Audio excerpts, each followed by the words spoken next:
So children, I welcome you all once again.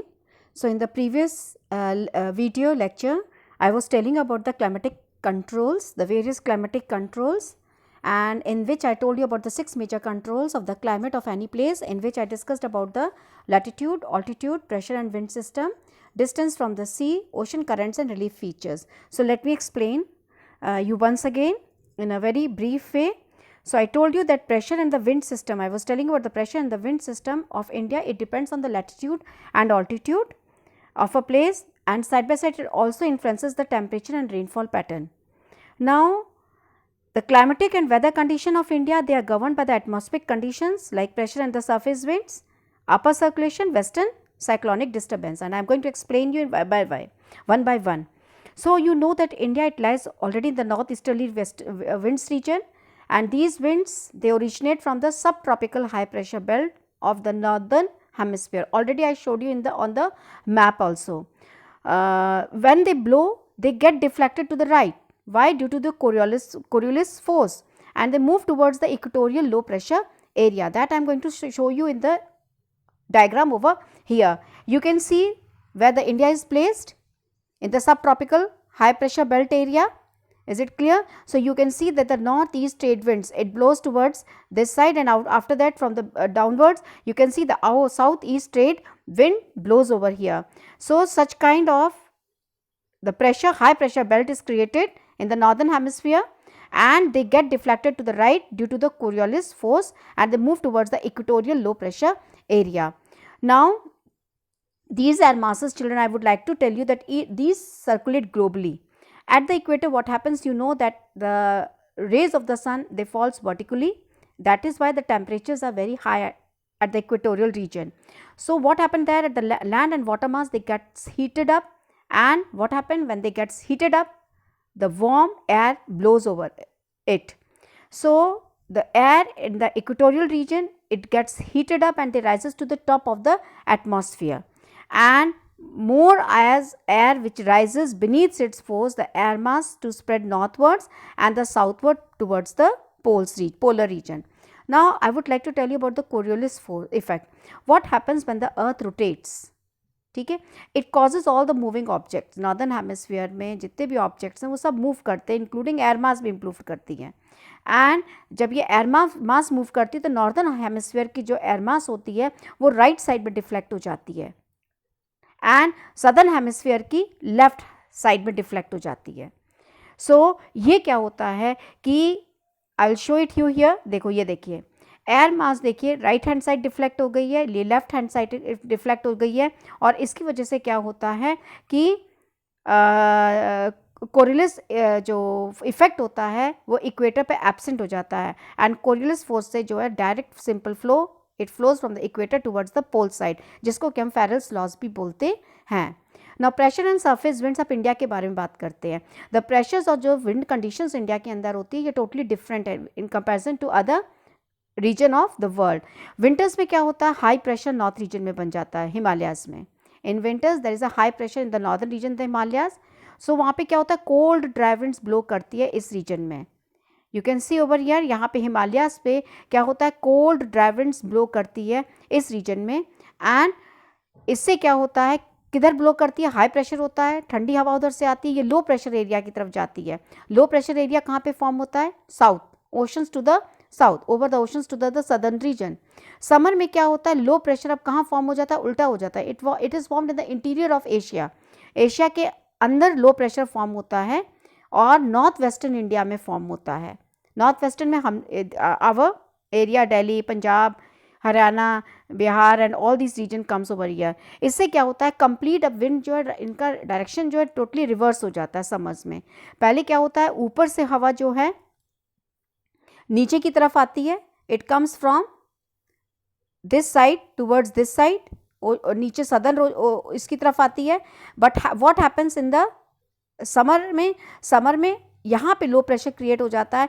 अब wind जो है इधर से इस साइड आती है, ठीक है. सो इससे क्या होता है, अब इससे क्या होता है, कंप्लीट जो है रिवर्सल विंड डायरेक्शन समर में देखने को मिलता है। एंड एयर जो है it moves from high pressure area to the southern Indian ocean in the south easterly direction, south east direction में जाता है, जिसमें कि वो इक्वेटर को क्रॉस करता है एंड वहाँ से right towards low pressure area Indian सब कॉन्टिनेंट में आता है, जिसको कि हम साउथ वेस्ट मानसून विंड्स बोलते हैं। एंड ये जो विंड्स होती हैं ये वार्म ओशंस में ब्लो करती हैं, जहाँ से ये मॉइस्चर कलेक्ट करती हैं एंड वाइड स्प्रेड रेनफॉल लेके आती है इंडिया के अंदर।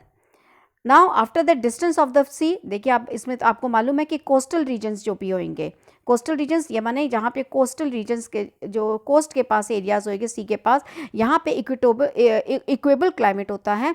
लेकिन इंटीरियर पार्ट्स ऑफ इंडिया में आपको एक्सट्रीम क्लाइमेट ऑफ देखने को मिलेगा, क्योंकि ये सी से बहुत दूर है। Is it clear? सो यहाँ पे एक्सट्रीम में विंटर्स होंगे तो एक्सट्रीम पे होंगे, समर्स होंगे तो एक्सट्रीम पे होंगे, लेकिन यहाँ पे सी साइड एरिया में आपको जो है क्लाइमेट जो है इक्वेबल मिलेगा। Next let us move further, relief. I would like to tell you relief, relief जो है फीचर्स, ये भी बहुत इंपॉर्टेंट रोल प्ले करता है, जो कि क्लाइमेट प्लेस किसी प्लेस के क्लाइमेट के में चेंजेस लाता है। जैसे हाई माउंटेन्स हैं, रिलीफ वाले क्या होता है, फिजिकल फीचर्स।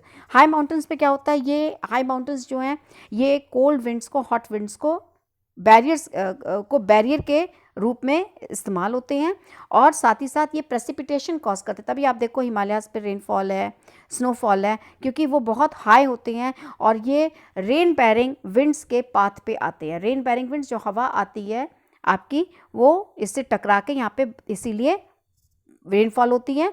लेकिन जो लीवर्ड साइड होती है माउंटेन्स की, वो रिलेटिवली ड्राई होती है।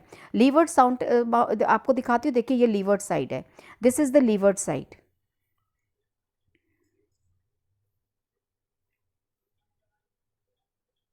This is the levered side, ठीक है। इधर यहाँ पे विंड यहाँ से टकरा के इस साइड रेनफॉल करेगी, यहाँ पे कूल वेट एयर यहाँ पे रेनफॉल लेके आती है, यहाँ टकरा के यहाँ पे रेनफॉल होती है।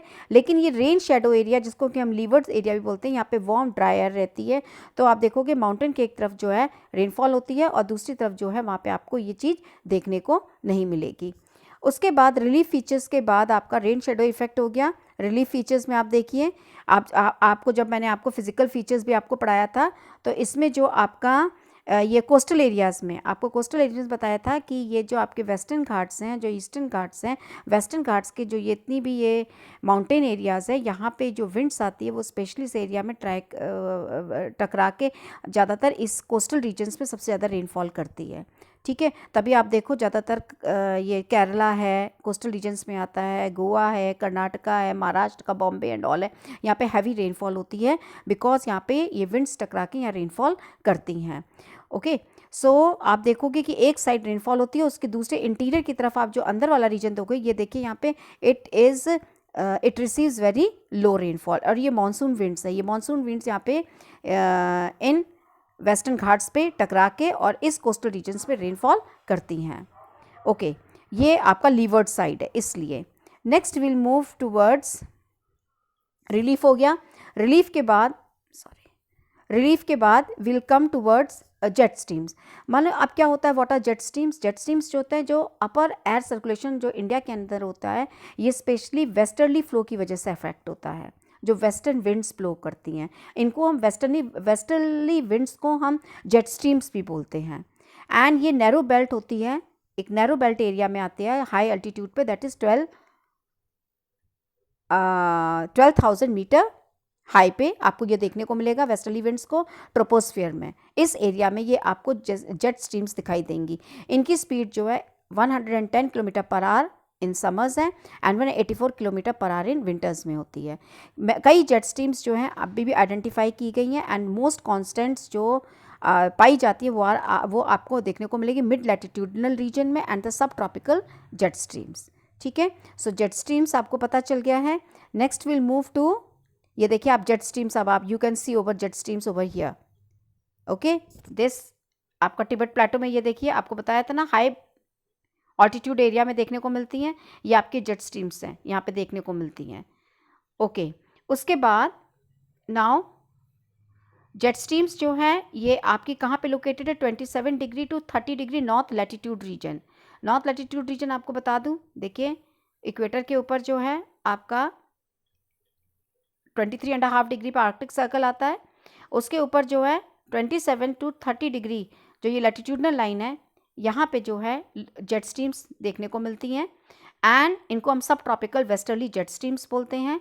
इंडिया पे ये जेट स्ट्रीम्स जो हैं it blow south of the Himalayas, ठीक है, हिमालयाज के साउथ में ब्लो करती हैं all through the year accept in summer.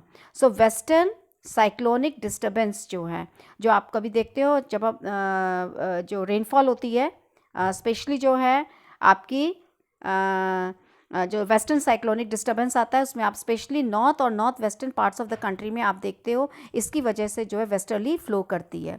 Summers में सब ट्रॉपिकल वेस्टर्ली जेट स्ट्रीम्स जो है they move north to the of the Himalayas, ठीक है, with the apparent movement of the sun, ठीक है, सन का डायरेक्शन चेंज होता है तो उसकी वजह से इसका भी होता है। और ईस्टर्ली जेट स्ट्रीम्स आपको देखने को मिलती है। ईस्टर्ली जेट स्ट्रीम्स में जिसको कि हम ट्रॉपिकल ईस्टर्ली जेट स्ट्रीम्स बोलते हैं, ये पेनिनसुलर इंडिया पे ईस्टर्ली जेट स्ट्रीम फ्लो करती है approximately 14 degree north during the summer. 14 degree north means 0 से आपका इसके यहाँ बीच में, यहाँ पे आपको देखने को मिलेगी इंडिया के अंदर। तो ये 2 different types of jet streams जो आपने देखा कि इंडिया के अंदर ईस्टर्ली एंड वेस्टर्ली फ्लो करती है। ये you can see over here now, okay, in the map you can see, ये देखिए easterly and the westerly jet streams, okay, ये देखिए one is over here and the other one is over here. So ये आपकी easterlies and westerlies jet streams है, ये भी आपका क्लाइमेट चेंज लाती है इंडिया में। उसके बाद आपका आता है वेस्टर्न डिस्टर्बेंस। अब वेस्टर्न डिस्टर्बेंस क्या होता है? वेस्टर्न जो साइक्लोनिक डिस्टर्बेंस होता है ये स्पेशली वेदर फिनोमेना विंटर में देखने को मिलता है, विंटर मंथ्स में, स्पेशली जब विंटर मंथ्स में बरसात होती है, ये वेस्टर्न साइक्लोनिक डिस्टर्बेंस की वजह से आता है। स्पेशली ये मेडिटेरेनियन रीजन्स में उठता है, हाँ, स्पेशली ये Mediterranean region, I would like to show you the Mediterranean region first. Mediterranean region you can see over here children, this is the Mediterranean region. यहाँ से ये देखिए उठता है, ये this is the Mediterranean sea, ये Mediterranean सी है आपका। तो ये यहाँ से ये जो डिस्टर्बेंस उठता है, इसकी वजह से जो है आपको ये देखने को मेडिटेरेनियन रीजन में यहाँ पे वेस्टर्न साइक्लोनिक जब डिस्टर्बेंस आता है, ये विंटर मंथ्स में स्पेशली जो है वेस्टर्ली फ्लो जो है मेडिटेरेनियन सी से आता है एंड यूजली ये जो है नॉर्थ और नॉर्थ वेस्टर्न रीजन इंडिया के क्लाइमेट को अफेक्ट करता है। ट्रॉपिकल साइक्लोन्स जो है ये मानसून्स में एज वेल एज इन अक्टूबर नवंबर में भी देखने को मिलते हैं एंड ये भी किसकी वजह से? Part of the easterly flow. Part of the easterly flow means easterly flow की वजह से आपको ये मानसून जो अक्टूबर नवंबर देखने बोलते हैं, ये डिस्टर्बेंस स्पेशली कोस्टल रीजन्स में लेके आता है जब तमिलनाडु में आपको बरसात सुनने को मिलती है। कभी कभी क्या है, very often the coast of Odisha and Andhra Pradesh जो है they are also affected by those disasters also, जब ये साइक्लोन्स एंड ऑल आते हैं। तो ये आपकी different types of ocean currents आपको मैंने वेस्टर्न डिस्टर्बेंस आपको बताए हैं, ये देखिए। उसके बाद ओशन करंट्स आता है। ओशन करंट्स में देखो solar energy, wind and earth rotation, ये ओशन करंट्स क्रिएट करते हैं, ठीक है। तो करंट क्या होता है? The systematic pattern of water movement. ये देखिए वाटर मूवमेंट आपका हमेशा आप देखोगे ओशन के अंदर भी, ये देखिए you can see over here, ये दीज आर द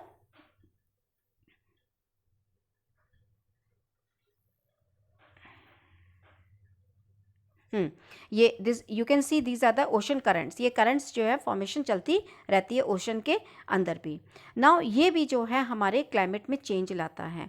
आप करंट्स जो है ये सिस्टमैटिक पैटर्न ऑफ मूवमेंट है और गेयर्स क्या है? ये 2 ग्रेट सर्कुलेशन वाटर मोशन है, ठीक है। नॉर्दर्न हेमिस्फीयर में ओशन करंट्स मूव्स क्लॉकवाइज। अब आपको फिर से एक मैप दिखाती हूँ मैं, उस मैप में देखिएगा, यहाँ पे नॉर्दर्न हेमिस्फीयर में देखिए ये क्लॉकवाइज मूव कर रहा है, देखिए इस तरह से, ये एक क्लॉकवाइज है, ओके, आपका ये इस डायरेक्शन में चल रहा है, क्लॉकवाइज है। लेकिन सदर्न हेमिस्फीयर में एंटी क्लॉकवाइज चलता है डायरेक्शन, ये देखिए एंटी क्लॉकवाइज, एरो देखिए आप, एंटी क्लॉकवाइज है ये सब। तो ये देखिए 2 आपको देखने को यहाँ पे मिल रहे हैं, ठीक है। So you can see that northern hemisphere ocean currents जो है क्लॉकवाइज है, सदर्न हेमिस्फीयर में एंटी क्लॉकवाइज है। और ट्रेड विंड्स जो है क्या करती है? ट्रेड विंड्स ये वार्म सरफेस वाटर्स जो है, जो विंड्स वार्म सरफेस वाटर पे ब्लो करती हैं उसको वेस्टवर्ड एट द इक्वेटर के ब्लो करती हैं और water as the water encounters the continent, जब वाटर जो है कॉन्टिनेंट पर एनकाउंटर करता है तो they split into north and south flowing currents, तो वो नॉर्थ या साउथ फ्लोइंग करंट में स्प्लिट हो जाता है along the eastern coast, forming north and the south gales. अब यहाँ पे देखिए surface water blown by the winds, आप देखिए ये सरफेस वाटर यहाँ पे आपको ए दिखाया है एंड बी दिखाया है, you can see A over here and B over here. यहाँ पे आप देखिए ए पे it will veers to the right, आप देखोगे ये राइट की तरफ मूव कर रहा है, ठीक है, of its initial path and continue eastward, right की तरफ, ये देखिए यहाँ पे ये किस तरफ गियर कर रहा है, राइट की तरफ वेयर मूव कर रहा है। And water at point B, B पर क्या होता है, it to the right and continues westward, ये जो है वेस्टवर्ड की तरफ मूव कर रहा है। आप देखिए दोनों में सरफेस वाटर जो है विंड्स जो ब्लो करती हैं वो एक ईस्ट की तरफ जा रही है, एक वेस्ट की तरफ जा रही है। ओके, नाउ आफ्टर दैट अब आप देखिए ये गल्फ स्ट्रीम है, गल्फ स्ट्रीम यहाँ से भी है आपका, ये ब्लो करता है, ये भी लेके आता है। उसके बाद जो है winds driven by the uneven solar heating, अब क्या होता है सोलर हीटिंग मीन्स सन की वजह से हीटिंग भी होती है, इसकी वजह से भी विंड्स जो हैं इससे इफेक्ट होती हैं और इसकी वजह से भी ड्रिवन अप होती हैं। जब अर्थ स्पिन करता है, जब अर्थ गोल गोल घूमता है to from the east to the west, तो from west to the east, तो ये भी जो है अपना सोलर हीटिंग जो है विंड्स को भी मूव करवाती है। And it drives the movement of the ocean surface currents, तो ओशन सरफेस करंट्स भी इसकी वजह से इससे भी ड्रिवन होता है। And the prime movers are the powerful westerlies, इसमें कौन कौन मूव करता है, powerful westerlies wind and the persistent trade winds. Okay, so ये this much is enough for today, so go through it once again. And now I'm going to start by the next topic is the Indian monsoon tomorrow in your live class. That's all for today. So revise page number 27 once again about the Coriolis force, the jet streams, and side by side about the western disturbances and all.